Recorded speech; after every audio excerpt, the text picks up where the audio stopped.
Então vamos lá? Bom, eu recebi um comentário aqui nos vídeos que eu acho que é um comentário interessante da gente iniciar uma discussão. O Lucas Fialho 6655, há 15 horas atrás, comentou o seguinte: a maior burrice que eu tenho visto, real, da classe média, nenhum de vocês tem coragem de falar. Resumindo, a gente tá sem coragem aqui pra falar. Que é o investidor colocando dinheiro em fundo imobiliário de tijolo. Isso aí é uma burrice em tamanho, porque imagina, eu invisto e pego 0,5% de DI, o dividend yield, né, o recebimento por mês. Isso acaba prejudicando o meu dinheiro que poderia ter em ações, já que 99% dos fundos imobiliários se desvalorizam ao longo dos anos. Isso ficou claro já pra mim. Eu vejo alguém investir em FIs, já sei burro. Isso é garantido. FIs pela loucura. Já dizia o Barsi. Não invista em FIs porque é coisa de burro. Ainda colocou o Barsi no meio que nunca disse essa frase, gente. Ele já falou algumas vezes que ele não gosta muito de fundos imobiliários e faz sentido, né? A gente até explicou isso lá atrás. Os fundos imobiliários são muito recentes e o Barsi investe há muitos anos. Então, ele já tem ali uma quantidade de patrimônio que para ele não faria mais sentido. Ele recebe uma quantidade de dividendos absurda, chega a receber mais de R$1 milhão em dividendos por dia. Mas será que investir em fundos imobiliários faz sentido para quem é um investidor muito pequenininho? Talvez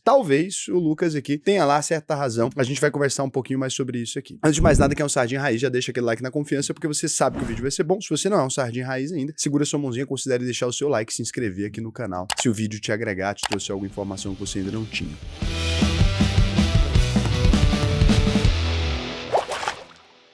Para começar, a gente vai ter que dar uma olhada no IFIX, que é o índice que mede o desempenho aí dos principais fundos imobiliários do país, né? Então, quando você vai olhar aqui IFIX na B3, você vai perceber que tem uma carteira bem vasta de fundos imobiliários que compõem o IFIX. Então aqui quando a gente confere, né, como é constituído o IFIX, para você que não sabe o que é um índice, é o seguinte, a apresentação. Então o IFIX é o resultado de uma carteira teórica, ou seja, ela não existe, mas é criada uma carteira em teoria, elaborada de acordo com os critérios estabelecidos nessa metodologia. Os índices da B3 utilizam procedimentos e regras constantes do Manual de Definições e Procedimentos dos Índices da B3. O objetivo, qual que é o objetivo? O que eles estão tentando fazer então quando eles desenvolvem esse índice? O objetivo do IFIX é ser um indicador do desempenho médio das cotações dos fundos imobiliários negociados nos mercados de bolsa e de balcão organizados pela B3. O tipo de índice, o IFIX, é um índice de retorno total, e aí ele explica lá o que é um índice de retorno total, mas aqui não cabe muito pra gente. Ativos elegíveis, então o que cabe dentro do IFIX? O IFIX é composto por cotas de fundos de investimento imobiliários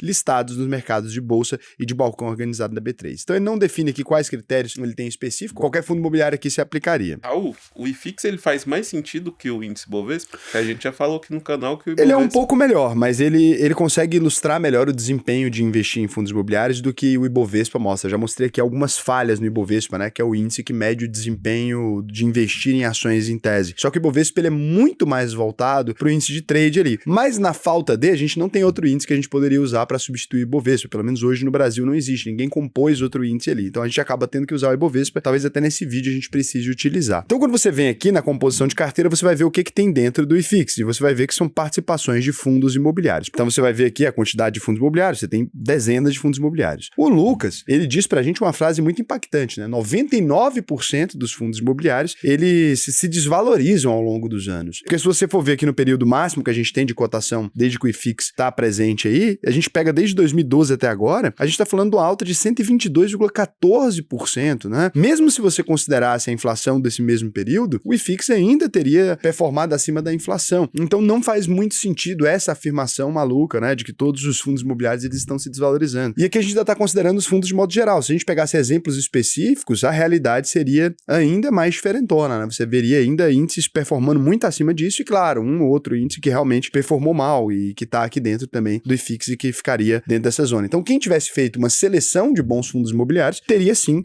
ganho bastante dinheiro. Então, se a gente vai para o Ibovespa no mesmo período, ali de 6 de setembro de 2012, vamos pegar aqui, ó, até agora a gente teria 120,08%. Então, o IFIX, ele performou melhor que o Ibovespa. É claro que o Ibovespa não serve de referência aqui para quem faz boas seleções, mas quando você vai olhar, né, o IFIX, que é a média dos fundos imobiliários, performou melhor do que ficar entrando e saindo de ações loucamente, né? É óbvio que o Ibovespa realmente ele tem uma mudança muito grande de ações. Então, o IFIX performou até um desempenho grande. Agora, tem um ponto aqui dessa explicação que eu quero deixar bem claro e que talvez isso até choque algumas pessoas. É bem verdade que a longo prazo não existe nenhuma possibilidade dos fundos imobiliários, né, ou mesmo dos REITs americanos, que agora estão performando melhor também que a bolsa de lá, pelo menos até pouco tempo atrás estava, não existe nenhuma opção deles continuarem mantendo esse crescimento ao longo dos anos, performando acima das ações das boas empresas. Por quê? Quando a gente fala do mercado imobiliário, os fundos imobiliários estão associados a isso, se a gente tivesse a maior parte dos fundos imobiliários performando acima da maior parte das empresas, então eles têm um reajuste de aluguel anual, as empresas estão ali pagando esses aluguéis, nas empresas de logística, as empresas que usam lajes corporativas estão pagando esses aluguéis e fazendo aquilo ali. Chegaria um momento que esse aluguel crescente, essa performance crescente, que as empresas não conseguiriam mais pagar o próprio aluguel delas, né? Então não faz muito sentido mesmo. É normal que negócios ali cresçam mais do que o valor de imóveis, é óbvio isso, né? Até porque os negócios muitas vezes costumam bancar esse crescimento no valor dos imóveis, etc., girando a nossa economia ali. Então não faria muito sentido a longo prazo que isso acontecesse. É óbvio que uma empresa específica pode acontecer, mas não com a média das empresas. E quando a gente observa o estudo, né, do Jeremy Siegel, extremamente inteligente, do livro Stocks for the Long Run, né, investir em ações aí para o longo prazo, você consegue ver numa comparação aqui a gente não tem, né, os rates aqui, mas aqui você consegue ver numa comparação como que as ações performam, né, em comparação com todos os outros investimentos, até com o dólar, o ouro, né, e as bonds and bills ali, que são investimentos de renda fixa lá dos Estados Unidos. Então aqui você vê $1, né, em 1801 até 2021, o que teria acontecido com ele? Em ações teria se tornado $2.334.920, né, e, por exemplo, em dívida teria se tornado $2.163, né, se você estivesse falando de investimentos de renda fixa. É claro que os rates estariam acima aqui dessa média, porque também são empresas, e principalmente porque os rates nos Estados Unidos, né, os REITs lá, eles acabam sendo empresas de investimento imobiliário, até se alavancam bastante, etc. Uma regra bem diferente daqui. Mas, então, os fundos imobiliários servem para qualquer pessoa? Não necessariamente. Se você está preocupado somente com o crescimento da sua carteira, de fato, eu não julgaria a decisão de investir mais em ações, né,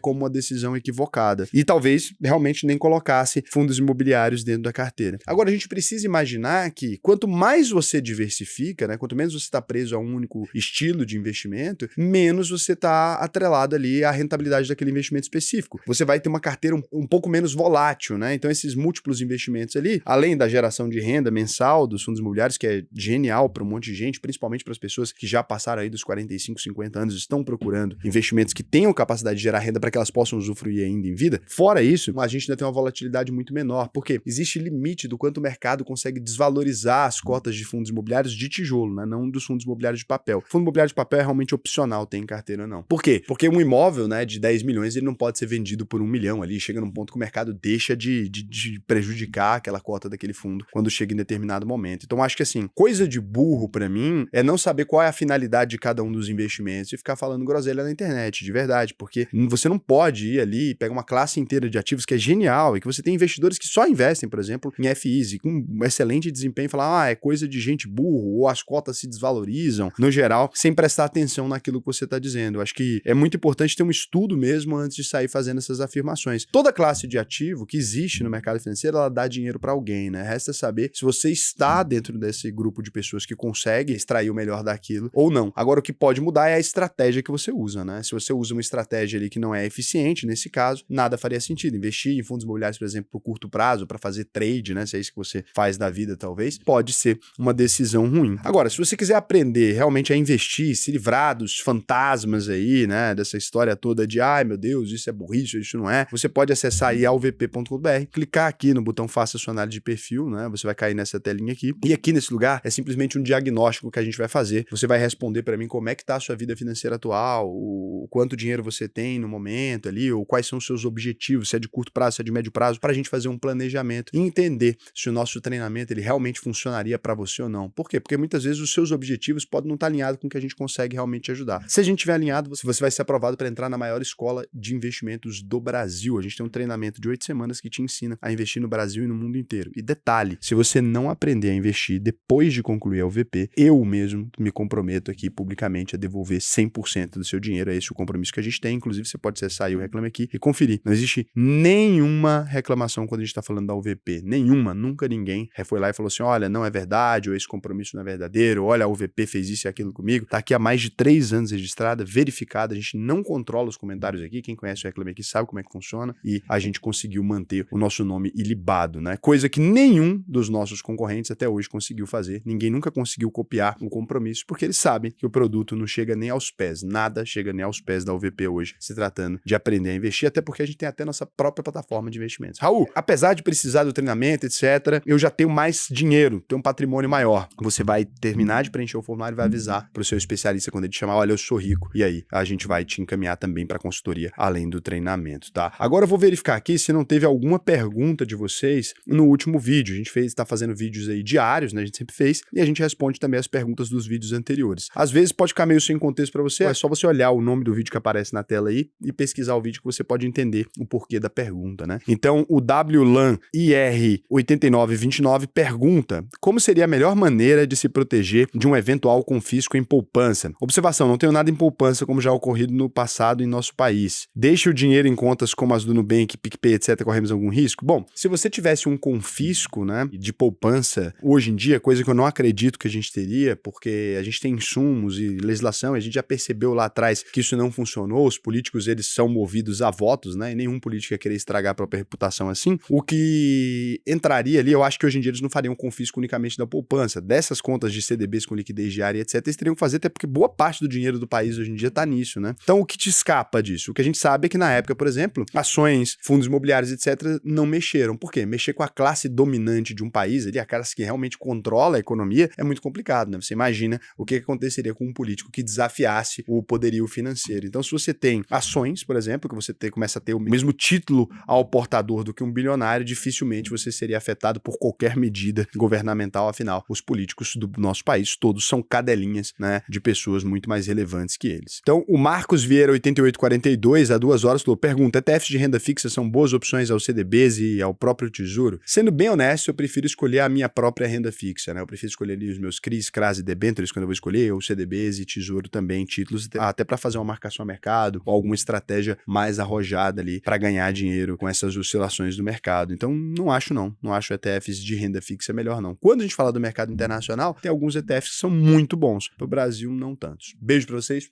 até mais.